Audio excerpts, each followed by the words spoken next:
Hello, അപ്പോൾ എല്ലാവർക്കും പുതിയൊരു വീഡിയോയിലേക്ക് സ്വാഗതം. അപ്പോൾ ഇന്ന് വന്നിരിക്കുന്നത് വെച്ചാൽ വീട്ടിലെ കുറച്ച് ചെടികൾ കാണിച്ചു തരാൻ വേണ്ടിയിട്ടാണ് കേട്ടോ.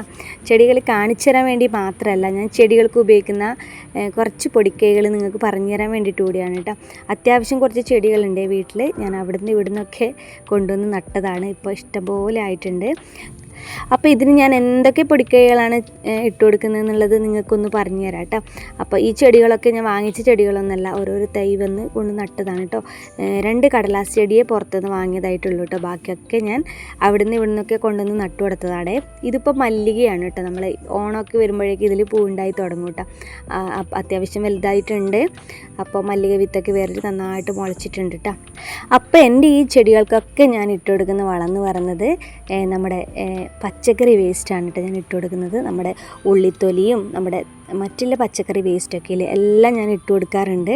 നല്ലതാണ് കേട്ടോ. ഇത് ചെടികൾക്ക് ഇട്ട് കൊടുത്താൽ നല്ല വളമാണ്. നന്നായിട്ട് പൂവൊക്കെ ഉണ്ടാവാൻ സഹായിക്കുന്ന ഒരു വളം തന്നെയാണ് കേട്ടോ പച്ചക്കറി വേസ്റ്റ് എന്ന് പറയുന്നത്. പിന്നെ മെയിനായിട്ട് നമ്മുടെ മുട്ടത്തോടാണ് കേട്ടോ. മുട്ടത്തോട് നന്നായിട്ട് പൊടിച്ചിട്ട് അത് ഇട്ട് കൊടുക്കാറുണ്ട് കേട്ടോ. എൻ്റെ ചെടികളുടെ വളങ്ങളെന്ന് പറയുന്നത് ഈ 2 സാധനമാണ് കേട്ടോ, പച്ചക്കറി വേസ്റ്റ്, മുട്ടത്തോട് കേട്ടോ. ഞാൻ ചെടികൾക്ക് മാത്രമല്ല, വീട്ടിലുള്ള അത്യാവശ്യം പച്ചക്കറികൾക്കും ഈ ഒരു വേസ്റ്റ് തന്നെയാണ് ഇട്ട് കൊടുക്കാറുള്ളത്. പിന്നെ ഞാൻ ഇട്ട് കൊടുക്കാറുള്ളത് നമ്മുടെ ചാണകപ്പൊടിയാണ് കേട്ടോ. ചാണകപ്പൊടി ഇട്ട് കൊടുക്കാറുണ്ട്. പിന്നെ മാസത്തിൽ ഒരു പ്രാവശ്യം ഞാൻ എല്ലുപൊടിയും കൂടെ ചെടികൾക്ക് ഇട്ട് കൊടുക്കാറുണ്ട് കേട്ടോ. അപ്പോൾ മഴക്കാലമൊക്കെ അല്ലേ വരുന്നത്. അപ്പോൾ നമ്മൾ ചെടികൾ ഒന്ന് മാറ്റി വെക്കേണ്ടതായിട്ടുണ്ട്. അധികം മഴയൊക്കെ കൊള്ളുമ്പോൾ നമ്മൾ ചെടികളൊക്കെ പെട്ടെന്ന് ചീഞ്ഞ് പോകും കേട്ടോ. പ്രത്യേകിച്ച് മല്ലിക പോലത്തെ ചെടികളെല്ലാം മഴ കൊള്ളുമ്പോൾ പെട്ടെന്ന് ചീഞ്ഞു പോകാറൊക്കെ ഉണ്ട്. അപ്പം ഞാൻ കുറച്ച് ചെടികളൊക്കെ എടുത്തിട്ട് ഓരോരോ സൈഡ് ഭാഗത്ത് മഴയൊന്നും അധികം കൊള്ളാത്ത രീതിയിൽ വെച്ചിട്ടുണ്ട്. അപ്പോൾ എന്നെപ്പോലെ ചെടികളൊക്കെ ഇഷ്ടപ്പെടുന്നവരുണ്ടെങ്കിൽ ഒന്ന് കമൻറ്റ് ചെയ്യണേ.